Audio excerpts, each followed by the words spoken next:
الرسل يا سندي، أنت باب الله معتمدي، فبدنياي وآخرتي يا رسول الله خذ بيدي يا إمام الرسل يا سندي، أنت باب الله معتمدي، فبدنياي وآخرتي يا رسول الله خذ بيدي قسما بالنجم حين هوام المعافى والسقيم سوى، فاخلع الكونين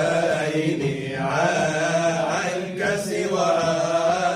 حب مولى العرب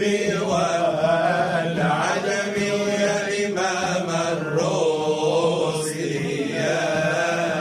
سندي، أنت باب الله معتمدي، فبدنياي وآخرتي يا رسول الله خذ بيدي، ما رأت عين وليس ترى مثل طه في الورى، بشرى خير من فوق السماء سرى، طاهر الأخلاق والشيم يا إمام الرسل يا سندي، أنت باب الله معتمدي، فبدنياي وآخرتي يا رسول الله خذ بيدي، للشفيع إلا من علي صلى الذي قد على أبوي والآل ما تجلى، بدر في ذاك المشهد لم تشهدنا المشهد بالإيل واشرب شرابا يعمد من يدي واحذر فاللحظ أنعاد على الندم حرج مصر رشيق الغمد، هل علي لحد بذور الهند أبلدي لحد لآلي العرد، والثغر منها أبهاج حل منغوش الشالي،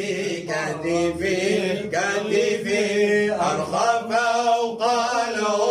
العسالي، طرفي ولحظ مسك الخالي، ورد الخدود نبلة، الصلاة بالسلام المبين، صلاة بالسلام المبين، لنقطة التعيين يا غرامي، لنقطة التعيين، نبي كان أصل التكوين، نبي كان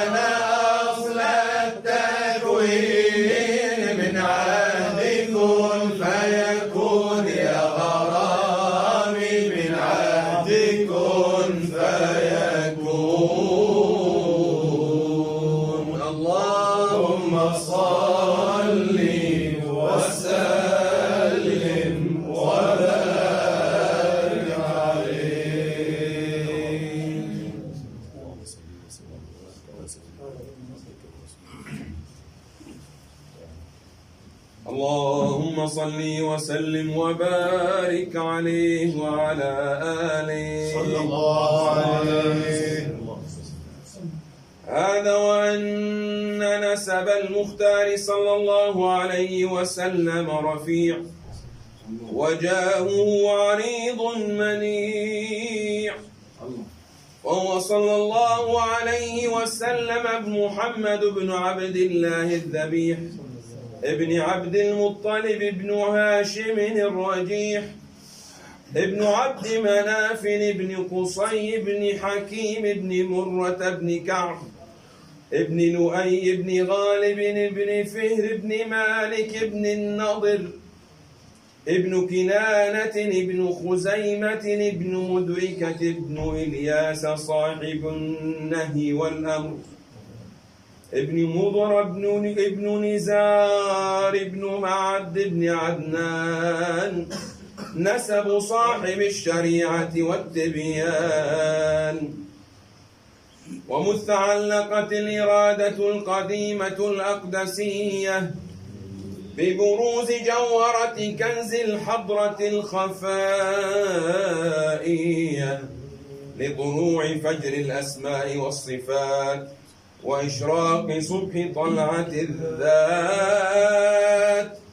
انسلخ من ليل الأزل نهار الأبد، وأشرقت شمس التكوين في الوجود، فوحد الواحد الأحد. فبارت شؤون الألوهية ونفذت أحكام الربوبية، وأسفر جلال العزة عن جمال العظمة، واستوى الرحمن على العرش فأسبغ على مظاهره نعمه،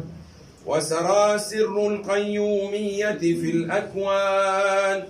فأتم نظاما بتكوين الإنسان. فكان سيدنا آدم عليه السلام المشهود، وسيدنا محمد صلى الله عليه وسلم المقصود. وعند وجود التكاثر وقع التحابب والتنافر، فجاء التنبيه لأهل التنزيه والتشبيه